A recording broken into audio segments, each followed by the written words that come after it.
welcome to the first episode of AutoX Uncut. We're here at our super secret headquarters in New Delhi, Oakland Phase 3, Modi Mills Complex, 217B to be precise. We want to talk about some of the stuff that we've been up to for the last month. So we've got a beautiful issue to show for it, courtesy of our art director who's behind the camera, and we've been having a pretty good time.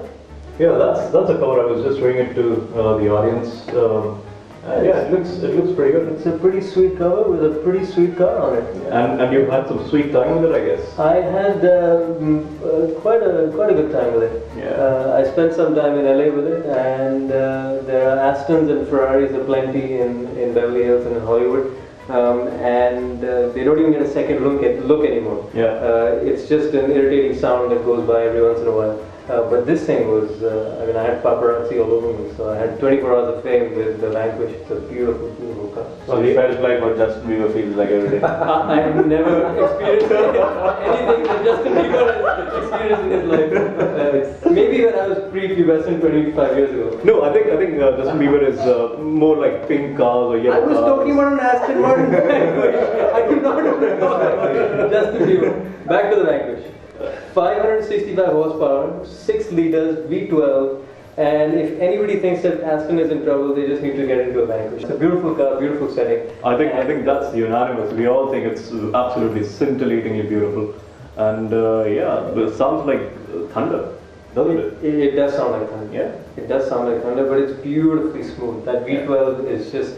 It sings a beautiful song, and there's just something about that V12 engine configuration. Enzo Ferrari lived by his V12s, and there's a reason for that, because just having those 6 cylinders on each side of a crankshaft, it does something beautiful. And you were blown away by the gearbox as well. Not blown away, but you were reasonably impressed. It's a 6-speed gearbox, and this is a world of 9-speed gearboxes now. So 6-speed is pretty backward, especially if you're the flagship car. 4 crores worth, inspired by the 177 phenomenal supercar. Yeah. You expect it to sort of tick all the boxes, and 6 speeds just doesn't seem like it does it. But on the road, it makes no difference. That engine has so much torque, it's got so much power that at any RPM, any gear, it makes no difference. You step on the gas, and it just responds immediately. So, and the gearbox is beautiful. Not like the Vantage had a sort of jerky, quirky, weird gearbox, which would be clunky a little bit. But this doesn't have any of those issues, so no more of those semi-automatic gearbox issues. It's a beautiful gearbox. Yeah, this shows development. Yeah, and hopefully they'll get more development as it goes forward, because Invest Industrial has bought 37.5% stake. Maybe they might bring in some AMG technology, that's rumored. So 100 years of Aston. Yeah, big celebration. But they need the money, they need the technology. They need the resources. They need the resources. They will lag behind the competition. If you honestly compare it to the large rival, something like a F12 or an Aventador, this is outclassed. Yes, it looks good, it has the goods, but purely on a performance basis. I'm not really sure whether it's outclassed per se. It's totally outclassed, is it? Come on, you sampled it first. Yeah, the Aventador just looks crazy. Yeah. But anybody can get in it and drive it. Yeah. So it doesn't have that drama. It's not as intimidating. It's not going to kill you, which you almost expect from a Lambo. Yeah. From a Ferrari as well. They put their logo on too many baseball hats, which is what I wrote in my editorial. It's phenomenal. It's a machine, you can't fault it anywhere. Yeah. But it just, that a little bit of that soul, that personality is I think it's more there in the Aston now than it is in the Ferraris and Lambos. That's I still think the performance takes the F12 is. Yeah, of course. It's a league ahead. Yeah, of course it is. There's no question. The F12 or any of the current Ferraris, Lambos, you put them on the track and you put it against a V12, but then this is more a grand touring car. That's true. I just want to come back to the power figures. You drove another car in the US, which was also very, very powerful. 470 horsepower. That's powerful enough. And 6.4 liter Hemi V8. So proper old school power. Yeah. So you'd expect it to be a muscle car, but it was in fact a muscle SUV or a muscle Jeep. It was the Jeep Grand Cherokee SRT8. And that thing blew me away as much as the Aston did, just because you don't expect a Jeep to be that sporty and that performance oriented, and this thing was. It was brilliant. The chassis was amazing. The Jeep, obviously an SRT8 trim won't come to India, but we'll get the same essential platform and it's a great platform. It will come with a. But do you think that the guys at Jeep they would do good if they come in with the SRT8 as well, because Range Rover is coming out with the Sport. Yes, I agree to a certain extent that Range Rover is going to be more capable off the road than the Jeep SRT8, but don't you think that... I wish they would, because I would love to drive it again. Yeah.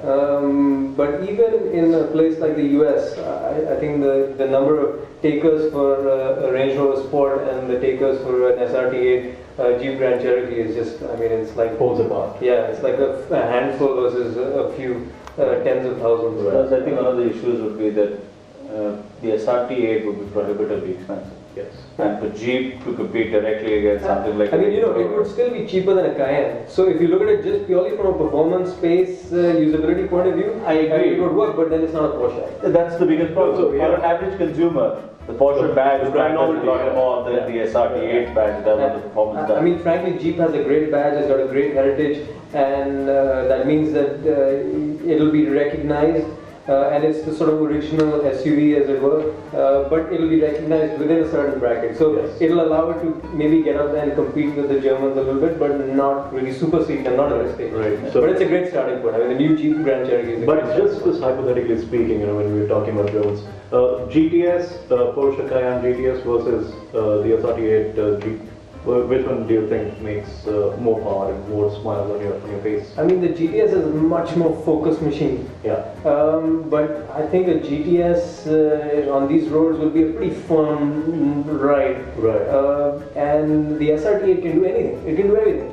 It can go like mountain carving on beautiful twisty roads and blow away sports cars, and it can drive for hundreds of thousands of miles on the highway and on bad roads. It's just got a huge range of capability and ability which really impressed me. Cool. You know what?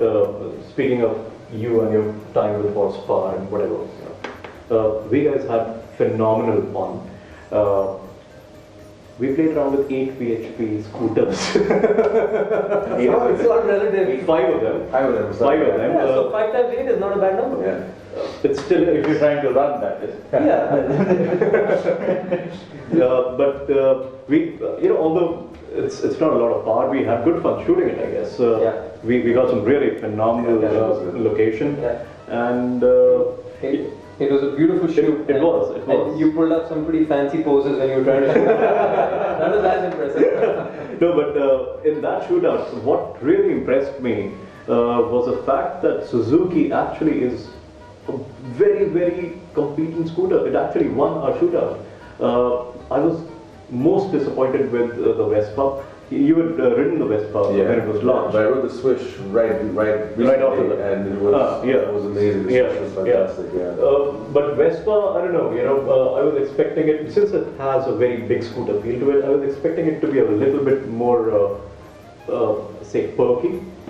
It just did not have the oomph to go with the style factor of it. Yeah, but it looks fantastic. It's got those beautiful sort of retro. I think it's got the best quality of the lot. It just feels like so much more Yes, it quality does. item than any of the other four. In fact, on the quality front, I must compliment Honda, because although it's been too long in the tooth now, still the quality is something that people swear by. On the deal. On the deal, yes.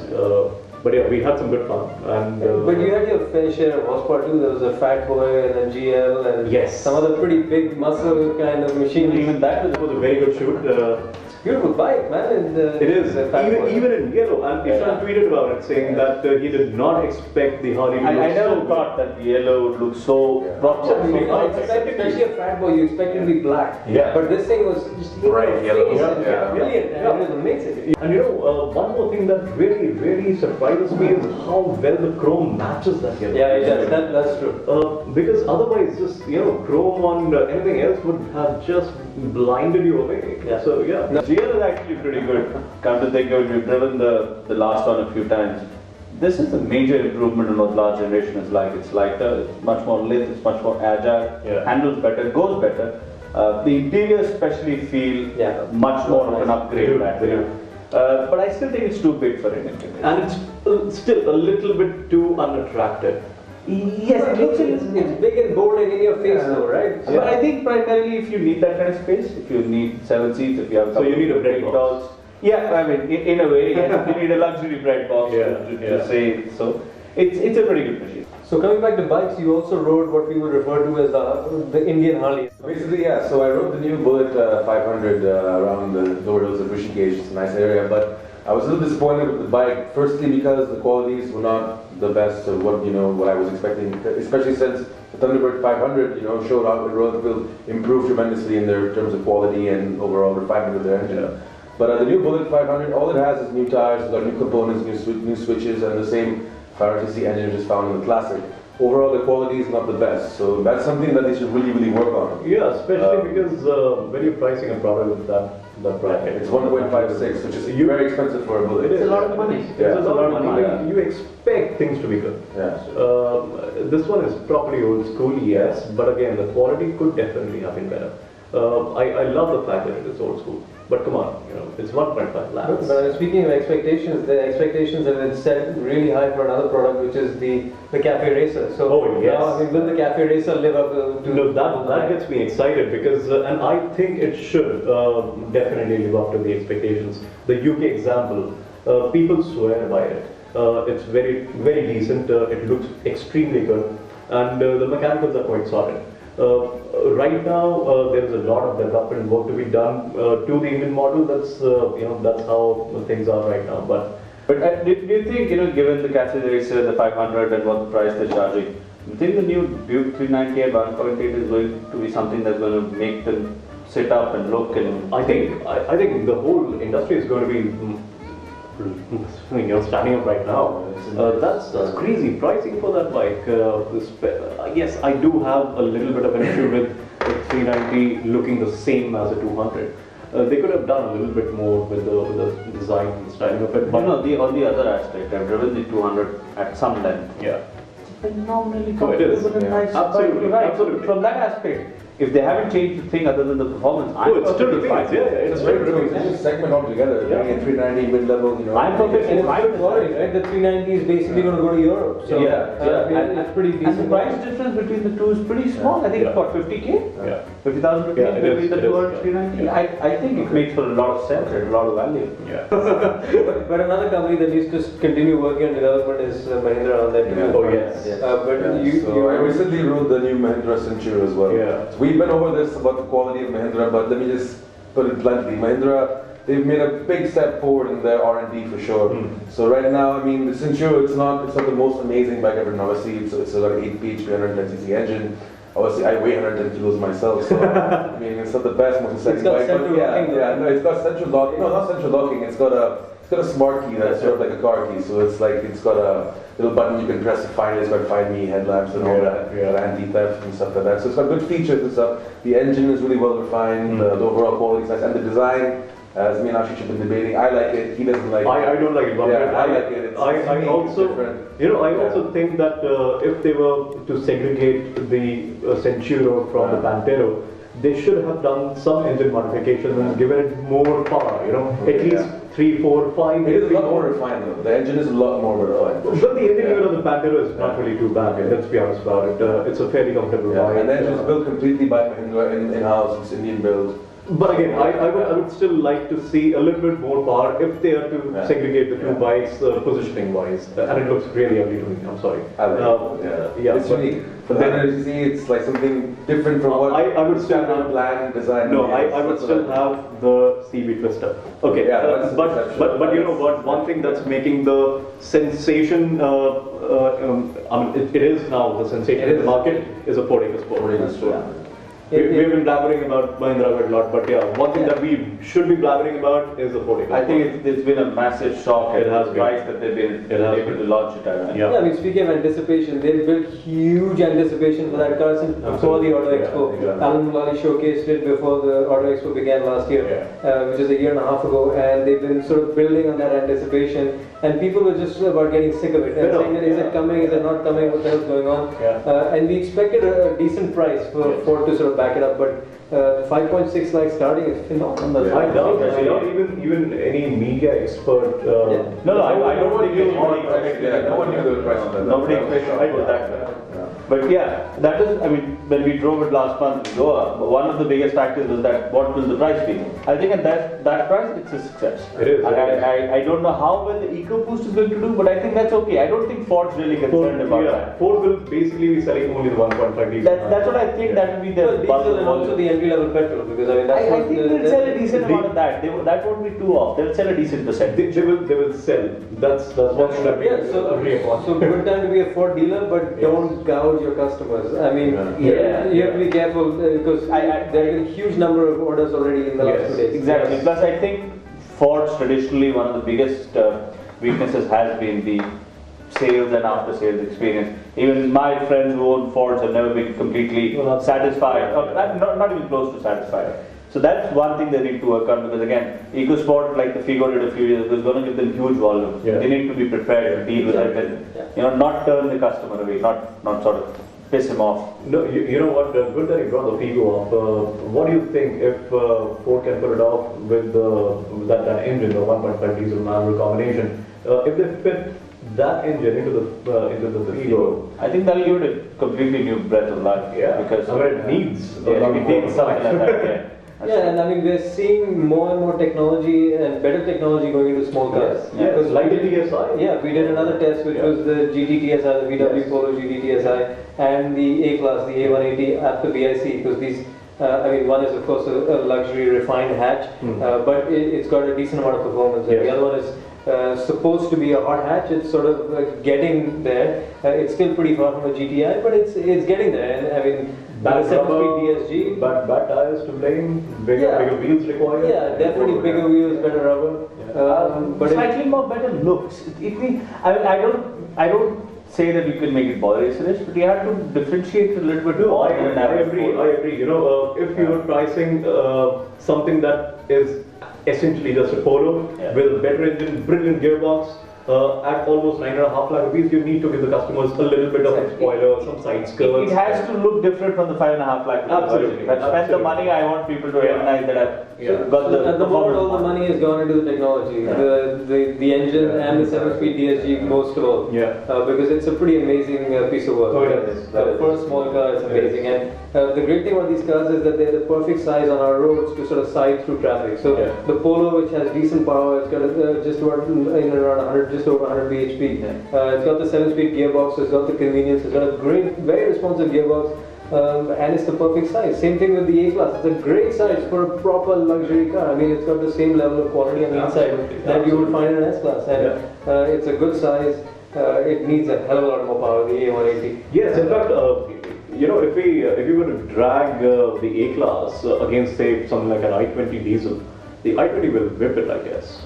See, if you look at figures, the Volkswagen Polo GT goes 0 to 110 seconds, whereas the A-Class is at 9.8.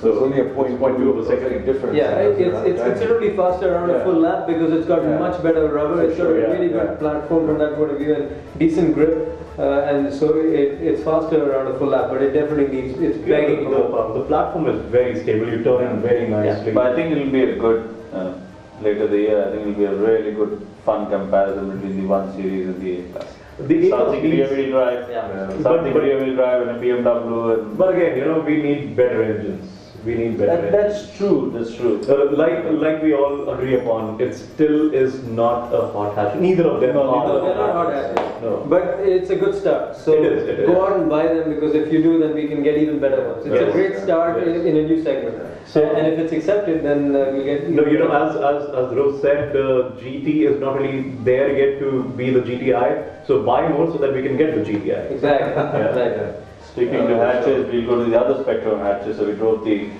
Nissan Micra. Oh yes, and you guys are reasonably pleased with it, I guess? Yeah, I think the diesel version still, I would say it's hassle-free, very reliable, very satisfying motoring, especially at the price that it comes at. Very no-nonsense product, very simple.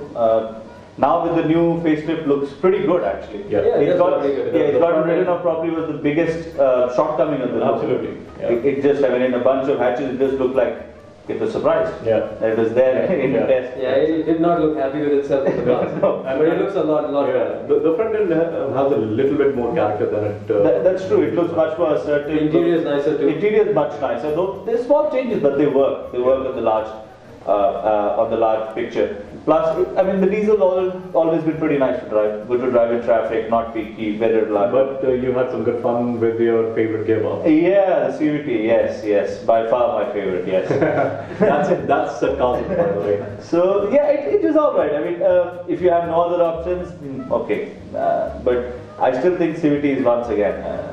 I'm not the rubber about band effect and stuff like that works up against you. The rubber band effect. Yeah, it works massively. Small engine, not that much torque. CVT. You just seem to be thrashing the engine for no reason. So CVT is basically if you just want transport. You want transport and you either don't have a left leg or you don't want to use it. You don't care about it anymore, right? It's A to B and B to A. Yeah, then CVT is fine.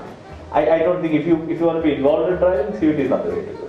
But otherwise, my truck, pretty well recommended, pretty decent to drive. We had some pretty amazing features from Quattro Ruote as well. That's true, yes. The one that I really liked was the new Supra, the Toyota. Yeah.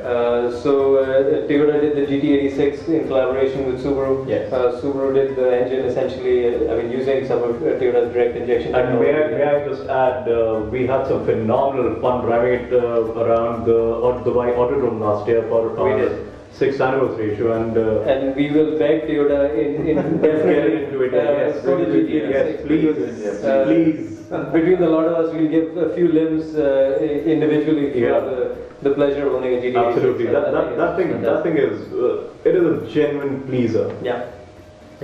But coming back to the Supra. So in the same vein, they're trying to sort of enhance their sporty image and go back to building some really exciting cars. So they're building the Supra in collaboration with BMW. Yes. Scheduled to come out in 2016. If you can get something like the economics of a Japanese product and the drivability and the performance of a BMW, that could be the perfect match. And Toyota has been experimenting first with Subaru, now with BMW. So they're trying to do things. And so coming back to styling, another car that looks fantastic is the CLA 200, the Mercedes CLA 200. I came up to one from the back in LA. And it looked like a CLS. I thought it was a CLS, and then I took a double take and I saw it was actually a CLA 200. It's a beautiful car. It is a beautiful car. I saw quite a few of them in Germany when I went to drive the A-Class, and to be honest, I pleaded to Mercedes-Benz to let me have a go in that.